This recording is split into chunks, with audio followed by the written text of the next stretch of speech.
মুখ্যমন্ত্ৰীৰ প্ৰশংসাত ওলাই আহিল মিয়া সমাজ। মুখ্যমন্ত্ৰীক ধন্যবাদ জনালে মিয়া সমাজে। পতাকা ফুটাই আনন্দত উল্লাস।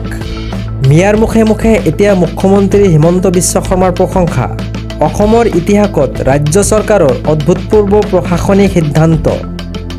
14টা নতুন ৰাজহ চক্ৰ গঠনৰ সিদ্ধান্তই আনন্দিত কৰিছে জল্লেশ্বৰবাসী। পিছপৰা জল্লেশ্বৰত নতুন ৰাজহ চক্ৰ অনুষ্ঠিত কৰা হ'ব। মুখ্যমন্ত্ৰীক ধন্যবাদ আৰু কৃতজ্ঞতা জল্লেশ্বৰ মিয়া সমাজৰ। চৰকাৰী ঘোষণাৰ পিছতে জল্লেশ্বৰ বজাৰত উখল মাখল পৰিৱেশৰ সৃষ্টি হৈছে। এতিয়া জল্লেশ্বৰতে সমাধান হ'ব মাটিৰ সমস্যাবোৰ। জল্লেশ্বৰত স্থাপন হ'ব ৰাজহ চক্ৰ কাৰ্যালয়। সুচল হ'ব চৰকাৰীৰ কাম কাজ। হিমন্ত বিশ্ব শৰ্মাৰ কৰ্মদক্ষতা আৰু উন্নয়নমুখী চিন্তাক সমষ্টিবাসীৰ প্ৰশংসা।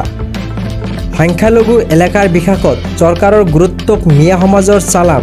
আৰু এটা বিশেষ খবৰ, চৰকাৰে পঞ্চায়তে পাতিব সভা আৰু এই সভাত উপস্থিত থাকিলে আপুনি পাব চৰকাৰীৰ আঁচনি। চৰকাৰে পঞ্চায়তে পাতিব এটা সভা, বিতৰণ কৰিব অৰুণোদয় আঁচনিৰ ধন।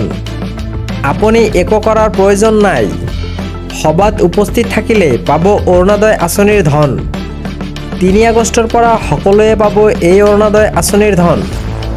সভাৰ জৰিয়তে চৰকাৰে প্ৰদান কৰিব অৰুণোদয় আঁচনিৰ প্ৰথম কিস্তিৰ ধন।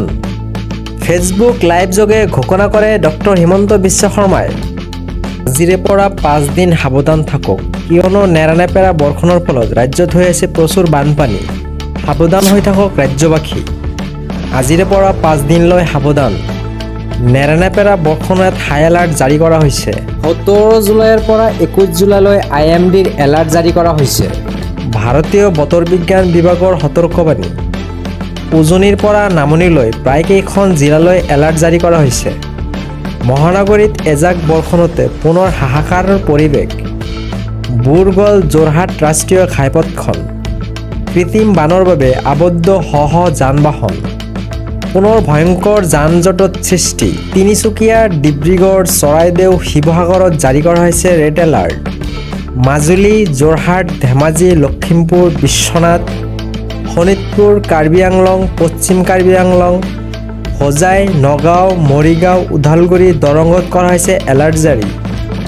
কামৰূপ মেট্ৰ', বঙাইগাঁও, কামৰূপ, বৰপেটা, বাক্সাতো ইতিমধ্যে কৰা হৈছে এলাৰ্ট জাৰি।